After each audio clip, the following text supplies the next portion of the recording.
аввал салом ва пайёми нек нисоратон ҳамватанони азиз. шукронӣ худованди меҳрабон мекунам, ки ба ман боз як гуфтани ҳикояи навбатиро дар ютуб дар канали олими ҳайратангез 3347 насиб гардондааст. боваргии комил дорам, ки ҳамватанони ман маро дастгирӣ намуда подписатсия мекунанд ва лайк менамоянд.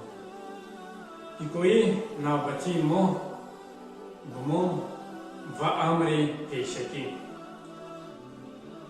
муаллима ҳафиза дар синф дарс гузашта истода буд, ки ногаҳон чашмаш ба хонандае фаромад, ки гирья карда истода буд ва тез аз ӯ хонанда пурсид: барои чӣ гирья мекунӣ? ва хонанда ҷавоб дод: барои зодрӯзам волидайнам ба ман маблағ дода буданд, ан ҳамон маблағ гум шудааст. муаллима ҳафиза гуфт: дар синф хонандаи дӯст пайдо шудааст ва бо қаҳру ғазаб сумки ҳар як хонандаро аз назар гузаронида истода буд. хонандае бо номи Наргиса дар хавотири он буд, ки навбат ба он расад ва сумки онро кушоянд шарманда мешаванд. гӯён дар дил чунин тарс дошт ва дар охир навбат ба Наргиса фаромад ва муаллима ҳафиза ба Наргиса гуфт: сумкаатро кушод. Наргиса гуфт: не, кушода наметавонам. дар ҳамин вақт муаллима ҳафиза ҷаҳлаш омад ва ба рӯи Наргиса як шапотӣ зад ва гуфт: духтари дуздае будӣ.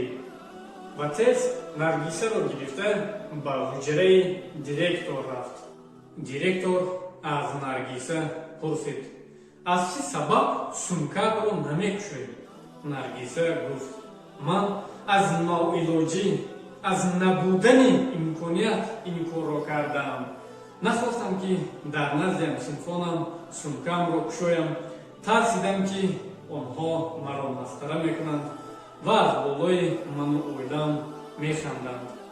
ман доиман пораҳои нон ва хӯроки боқимондии ҳамсинфонамро ҷамъ карда мегардам ва баъди оне, ки ба хона меравам, ман, модарам ва бародаронам онро мехӯрем ва рӯз мегузаронем. падари ман вафот карданд. модарам бошанд хеле бемории вазнин доранд.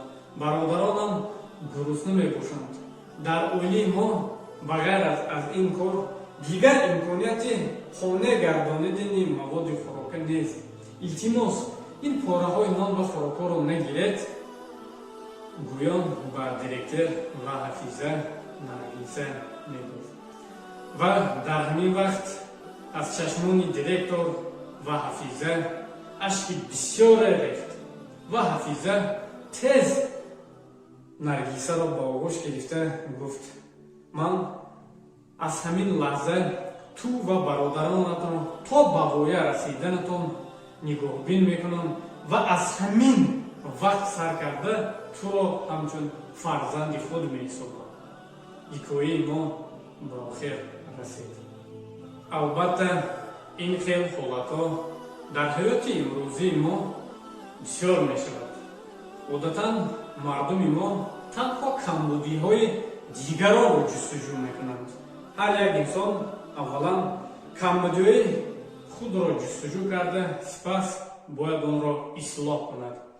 зеро дар ин дунё инсоне вуҷуд надорад, ки камбудие надошта бошад. ман ҳам шумоён ҳам як камбудие дорем, ки дар чашми худ ноаён аст. аз ҳамин ҳикоя хулоса баровардан мумкин аст, ки ба ҳар як ҳолате, ки дар ҳаёт мешад, аз нуқтаи назари худ баҳо додан, нигоҳ кардан нодуруст мебошад. муаллима ҳафиза дар ин ҳикоя хатогии худро фаҳмида, онро дар охир ислоҳ кард. кош имрӯза мардуми моям хатогии дигаронро не хатогии худро ҷустуҷӯ карда онро ислоҳ мекардам. ҳамватанони азиз, ман боваргӣ комил дорам, ки шумоён аз ин ҳикоя ба худ чизе дар корро гирифтед ва аз шумо эҳтиромона хоҳиш мекунам, ки моро дастгирӣ намуда ба канали олими ҳайратангез 3347 подписатсия кунед ва лайк намоед. Зиндаву саломат бошед, дар паноҳи Яздони пок бошед.